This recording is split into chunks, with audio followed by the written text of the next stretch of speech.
দাঁড়ান দাঁড়ান দাঁড়ান, বাংলা ইন্ডাস্ট্রি ধ্বংসের মুখে? বাংলা ইন্ডাস্ট্রি থেকে টাকা ইনকাম করা যায় না? ভারতবর্ষের প্রত্যেকটা ইন্ডাস্ট্রি থেকে মানুষজন হাজার হাজার কোটি টাকা ইনকাম করে নিয়ে যাচ্ছে। প্রডিউসারদের ঘরে লক্ষ্মী লাভ হচ্ছে, কিন্তু বাংলা ইন্ডাস্ট্রিতে নাকি 100 কোটি টাকা ইনকাম হচ্ছে না এক বছরে। বাংলা ইন্ডাস্ট্রি নাকি ধ্বংসের মুখে, বাংলা ইন্ডাস্ট্রি নাকি পতনের শুরু হয়ে গেছে, বাংলার দর্শক নাকি হলে গিয়ে সিনেমা দেখে না। আমরা কবে 100 কোটি টাকার গন্ডি পেরোবো বলতে পারেন? এরকমই নিউজ রিপোর্ট বিভিন্ন জায়গায় ঘুরে বেড়াচ্ছে। বিভিন্ন ইউটিউবার এর ওপর ভিডিও তৈরি করছেন যে বাংলা ইন্ডাস্ট্রির অবস্থা খুব খারাপ, দর্শক বাংলা সিনেমা দেখতে যাচ্ছে না, বা দর্শক সিনেমা হলেও যাচ্ছে না। এইখানে আমার কিন্তু প্রশ্ন রয়েছে। দেখুন বন্ধুরা, বাংলা সিনেমার বিপদ হয়তো এসে গেছে, কিন্তু বাংলা সিনেমার বিপদ আবার আসেওনি।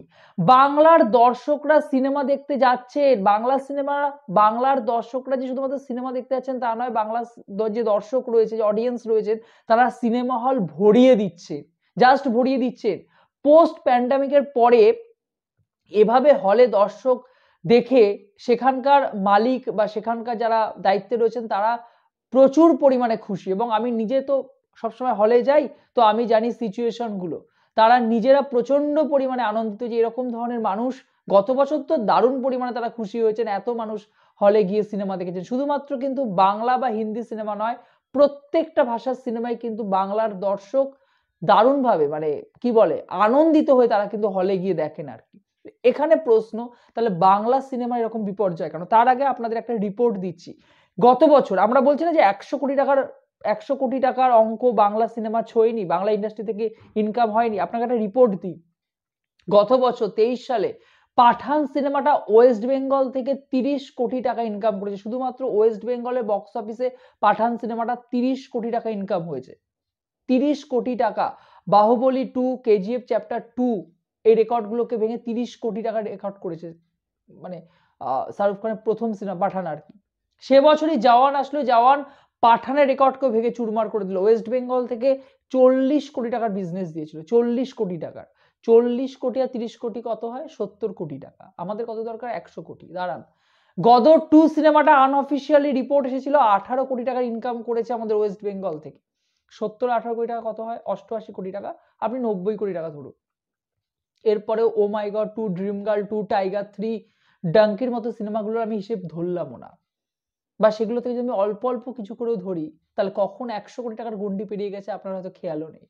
আরো অনেক টুকটাক সিনেমা আসে হিন্দিতে যেগুলো এখান থেকে কিন্তু বেশ ভালো পরিমাণ বিজনেস করে নিয়ে যায়। অর্থাৎ বাংলার অডিয়েন্স কিন্তু বাংলা সিনেমা দেখতে শুধুমাত্র যান বা না যান, তারা কিন্তু হিন্দি সিনেমা বা অন্য ভাষার সিনেমাকে দেখতে যান। সালারের মতো সিনেমা কিন্তু গত বছর তারা দেখতে গিয়েছিলেন। সালারের বক্স অফিস রিপোর্ট যা এসেছিল, বাংলা থেকে কিন্তু ভালো পরিমাণ তারা একটা বিজনেস নিয়ে এসেছিল। এবার প্রশ্ন হলো, তাহলে কি বাংলার অডিয়েন্স সিনেমা দেখতে যান না? না, বাংলার অডিয়েন্স রয়েছেন, বাংলায় ভালো পরিমাণ অডিয়েন্স রয়েছেন, তারা কিন্তু বাংলা সিনেমা দেখতে শুধুমাত্র যান না, কিন্তু তারা কিন্তু অন্য ধরনের সিনেমা বা বাংলায় যে সিনেমা আসে সে অন্য যে কোনো ভাষার হতে পারে, তেলেগু, তামিল, মালায়ালাম, কন্নড়, যে কোনো ভাষার সিনেমা হোক না কেন, ভালো সিনেমা হলে এক্সাইটমেন্ট থাকে, এরকম সিনেমা যদি থাকে, মাস সিনেমা যদি হয়, বা সেই সিনেমাটা একটা বাস তৈরি হয়েছে, ক্রেজ রয়েছে, আলোচনা হচ্ছে, ট্রেন্ডিং চলছে সিনেমাটা, সেই সিনেমা কিন্তু বাংলার অডিয়েন্স দেখতে যান, হল কিন্তু ভরিয়ে দেন। বাংলার অডিয়েন্সদের নিয়ে সমস্যা নেই, অডিয়েন্স প্রচুর রয়েছে। যেটা ভাবা দরকার ইন্ডাস্ট্রির, সেটা হলো কি ধরনের সিনেমা করলে এই অডিয়েন্স গুলো বাংলা সিনেমা দেখতে আসবে। সেন্টিমেন্টাল সিনেমায় 3 জন 2 জন দর্শক, ফাইটার সিনেমা সে একই হলে চলছে 100 জন দর্শক। পার্থক্য এই জায়গাতেই। অডিয়েন্স তো বাংলারই অডিয়েন্স, অডিয়েন্স তো বাইরে কোথাও যাচ্ছে না, কিন্তু সেই অডিয়েন্স বাংলা সিনেমা দেখতে আসছে না, অন্য সিনেমাগুলো দেখছেন। বাংলায় এসে বাংলায় অন্য সিনেমা তারা দেখছেন, এখানে আমাদের সমস্যা। তামিল ইন্ডাস্ট্রিতে এটা হয় না, তেলেগু ইন্ডাস্ট্রিতে ওটা হয় না, মালায়ালাম ইন্ডাস্ট্রিতে হয় না। তাদের প্রধান প্রাধান্য থাকে তাদের সিনেমায়, তাদের হিরো সিনেমা ওয়ার্কিং ডেজে যখন আসে তারা কাজ ফেলে দিয়ে সেই সিনেমাটা তারা দেখেন। কিন্তু আমাদের এখানে সেটা হয় না, আমাদের এখানে ছুটির দিনেও আমরা বাংলা সিনেমা দেখতে চাই না, কারণ বাংলা সিনেমা আমাদের সেই চমক দিতে পারছে না। বাংলা সিনেমার মধ্যে আমাদের সেই যে ধরনের এক্সাইটমেন্ট থাকা দরকার সেগুলো আমাদের কাছে নেই। বাংলা সিনেমা একঘেয়ে হয়ে যাচ্ছে আমাদের কাছে, এবং কিছু মানুষ কেন্দ্রিক, অর্থাৎ কিছু শহর কেন্দ্রিক মানুষকে টার্গেট করে এখানে সিনেমা তৈরি করা হচ্ছে ফলত, এবং ওটিটির কিছু দর্শকদেরকে টার্গেট করা হচ্ছে। কি করে বাংলা সিনেমা চলবে বলুন তো? প্রতি বছর একটা করে ফেলুদা, একটা করে ব্যোমকেশ আসে, প্রতি বছর এখন একটা করে মিতিন মাসি আসে, সবর আসে, এখন একেন বাবু আসে। এবার একেন বাবু যে ক্যারেক্টারটা, গোড়ার যে ক্যারেক্টারটা, এগুলোকে তো ওটিটির দর্শকরা দেখছেন। ওই ওটিটির দর্শকদেরকে আপনি নিয়ে আসছেন সিনেমা হলে, নতুন দর্শক ইয়ং জেনারেশন কি করে আসবে? ফ্যামিলি অডিয়েন্সই তো বারবার করে আসবে ওখানে সিনেমা দেখতে।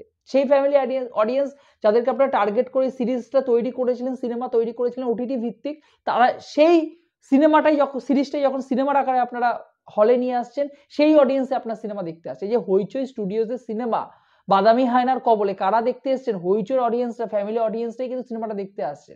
তারা কিছু মানুষের সিনেমাটা ভালো লাগছে, কিছু মানুষের সিনেমাটা ভালোই লাগছে। লাগবে কি করে? কারণ এটা একটা এক্সপেরিমেন্টাল সিনেমা। এই ধরনের অডিয়েন্স, বিশেষ করে হইচইয়ের যে অডিয়েন্স, তারা এখনো পর্যন্ত তৈরি হননি এই ধরনের সিনেমা দেখার জন্য। এখানে কি হয় জানেন তো, ভালো সিনেমাগুলো সেরকম ধরনের ব্যবসা করতে পারে না। আমাদের যে রিপোর্ট, এবারে যে মেন রিপোর্ট, আমি সেটা নিয়ে কথা বলি। আমাদের এখানে বাংলা ইন্ডাস্ট্রির ক্ষেত্রে রিপোর্ট এসেছে, হিন্দি সিনেমা গত বছর প্রায় 5,500 কোটি টাকার কাছাকাছি বিজনেস করে দিয়ে গেছে, যেখানে শাহরুখ খান নিজেই প্রায় 3,000 কোটি টাকার কাছাকাছি তার উপরে বিজনেস দিয়েছে আর কি।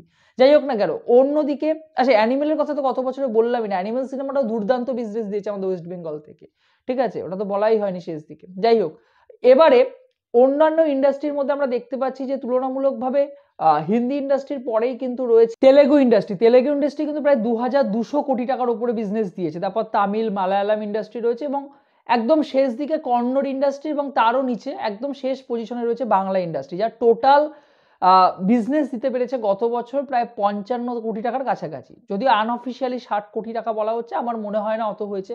50 থেকে 55 কোটি টাকার বিজনেস, এর উপরে বিজনেস কিন্তু দিতে পারেন, এবং কয়েকটা সিনেমায় শুধুমাত্র ওই 4-5-6 কোটি টাকার বিজনেস দিয়েছে বা তার কাছাকাছি বিজনেস দিয়েছে, নাহলে কিন্তু কোনো সিনেমাই ওই 1 কোটি টাকার মধ্যেই কিন্তু বিজনেসগুলো তার ঘোরাফেরা করেছে। এবার যাই হোক না কেন, এই যে একটা ডাউনফল, বা এই যে বেশ কয়েক বছর ধরে বাংলা সিনেমা এরকম চলছে, এটা কি শুধুমাত্র বাংলা সিনেমার ক্ষতি? এটা থেকে বাংলা সিনেমারই ক্ষতি হচ্ছে না? ইন্ডাস্ট্রি একদিন ধ্বংসের পথে যাবে না? আপনাদের বলে রাখি, এখানে চিন্তার কোনো কিছু কারণ নেই। কারণ বাংলা ইন্ডাস্ট্রি এরকম একটা ইন্ডাস্ট্রি, একটা নির্দিষ্ট ভাষার গণ্ডির মধ্যে যা সীমাবদ্ধতা রয়েছে, সেখানে দাঁড়িয়ে 55 বা 60 কোটি টাকা কিন্তু খুব খারাপ ইনকাম নয়। তবে হ্যাঁ, এখানে ভাবার বিষয় রয়েছে, একটা ইন্ডাস্ট্রি থেকে আপনি কি ধরনের সিনেমা নিয়মিত তৈরি করছেন, সেটার উপর কিন্তু একটা ইন্ডাস্ট্রি দাঁড়িয়ে থাকে। কারণ যদি কমার্শিয়াল সিনেমা বারবার করে তৈরি করা হয়, মাস কমার্শিয়াল সিনেমা তৈরি করা হয়, তাহলে কিন্তু দেখবেন এই গ্রাফটা উপরের দিকেই উঠছে। তাহলে দেখবেন একটা হিউজ পরিমাণ দর্শক কিন্তু সিনেমা হলে ভিড় করছে, নানান বিভিন্ন ধরনের জেনারেশনের অডিয়েন্স কিন্তু আসছেন সিনেমাটা দেখতে। কিন্তু একটা বিষয় ভিত্তিক বারবার সিনেমা তৈরি করা হচ্ছে, যার ফলে কিন্তু সেই অডিয়েন্সকে টার্গেট করে তৈরি করা হচ্ছে বলে সেই অডিয়েন্স কিন্তু সিনেমা হলে দেখতে যাচ্ছেন সিনেমা। অন্য যেই অডিয়েন্স রয়েছেন তারা কিন্তু কনভার্ট হয়ে অন্য ইন্ডাস্ট্রির অডিয়েন্স হয়ে পড়ছেন, তামিল ইন্ডাস্ট্রির অডিয়েন্স হয়ে পড়ছেন। সেখানে কিন্তু সমস্যা রয়েছে।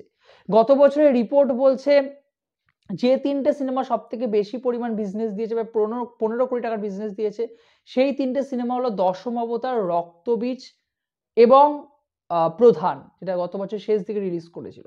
তার পরপরই রয়েছে একেন বাবু, দ্য একেন, রুদ্ধশ্বাস রাজস্থানে যে সিনেমাটা এসেছিল একেন বাবুর, চেঙ্গিস, জিতের চেঙ্গিস, আচ্ছা বাঘা যতীন, ব্যোমকেশ ও দুর্গ রহস্য, দেবের দুটো সিনেমা।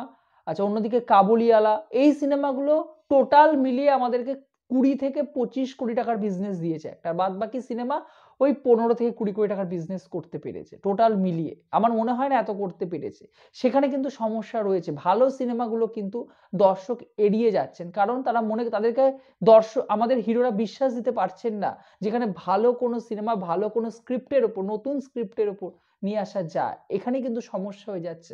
ভালো সিনেমা, কমার্শিয়াল সিনেমা আসার পরেও কিন্তু দর্শক হলে গিয়ে সিনেমাটা দেখছেন না, ফলে প্রডিউসারের লস হচ্ছে। বারবার করে প্রডিউসাররা কি করছেন, যে ধরনের অডিয়েন্স এখানে চাইছে সিনেমা, সেই ধরনের অডিয়েন্সকে টার্গেট করে সিনেমা তৈরি করছেন।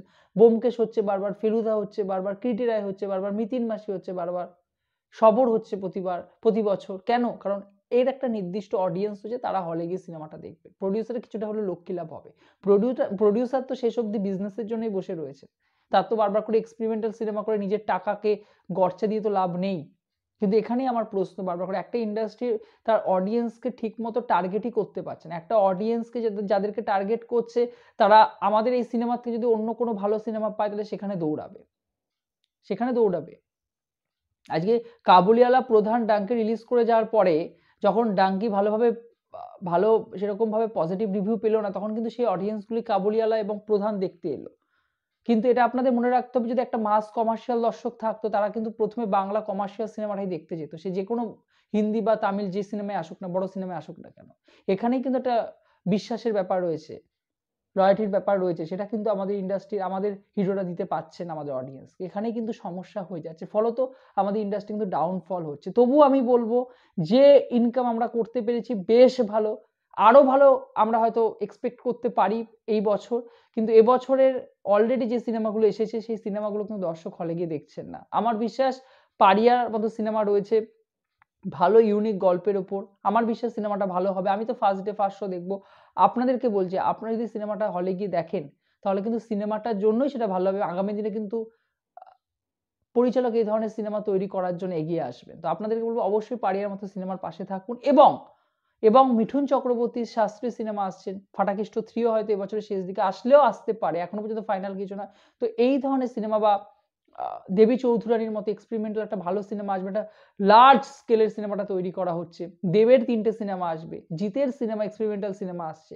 এই সিনেমাগুলো কিন্তু একটা ভালো কাজ হতে চলেছে। আপনাদের বলবো এই সিনেমাগুলোর কিন্তু পাশে দাঁড়াবেন, তাহলে কিন্তু আমার বিশ্বাস যে একটা ঘাটতি রয়েছে সেই ঘাটতিটা কিন্তু পূরণ হবে, এবং সব ধরনের অডিয়েন্স যদি বাংলা সিনেমা দেখে তাহলে বাংলা সিনেমা কিন্তু ডাউনফল এতটা নিচের দিকে হবে না, এটা কিন্তু উপরের দিকে উঠবে। দেখা যাক, আমি বিশ্বাসী 2024 সাল কিন্তু বাংলা সিনেমার জন্য মোড় ঘুরিয়ে দেওয়া একটা সাল হবে। এবছর কিন্তু বেশ কয়েকটা ভালো সিনেমা রয়েছে যেগুলো বললাম, এগুলো যদি ভালো বিজনেস করে বেরিয়ে যায় তাহলে কিন্তু এই সিনেমাগুলো আগামী দিনে যে এমনিতেই বাংলা সিনেমা হিন্দি সিনেমার যে শো টাইম সেখানে পেরে ওঠে না, কিন্তু আমার বিশ্বাস হল মালিকরাও কিন্তু হিন্দি সিনেমা সরিয়ে দিয়ে, সাউথের সিনেমা সরিয়ে দিয়ে বাংলা সিনেমার জন্য শো টাইম দেবেন। আপনারা জানাবেন এই যে ঘাটতি রয়েছে, ডাউনফল নিচের দিকে রয়েছে, এটা আপনারা কিরকম চোখে দেখছেন, এবং ইন্ডাস্ট্রিকে উঠে দাঁড়ানো এখান থেকে সম্ভব সেটাও কিন্তু আমার কমেন্ট বক্সে জানিয়ে দেবেন। ভিডিওটি ভালো লেগে থাকলে আপনাদের সাথে সহমত হন, ভিডিওটিকে অবশ্যই লাইক করে দিয়ে যাবেন। বন্ধুরা চ্যানেল নতুন যোগ দিতে হলে চ্যানেলটাকে অবশ্যই সাবস্ক্রাইব করে দিয়ে যাবেন।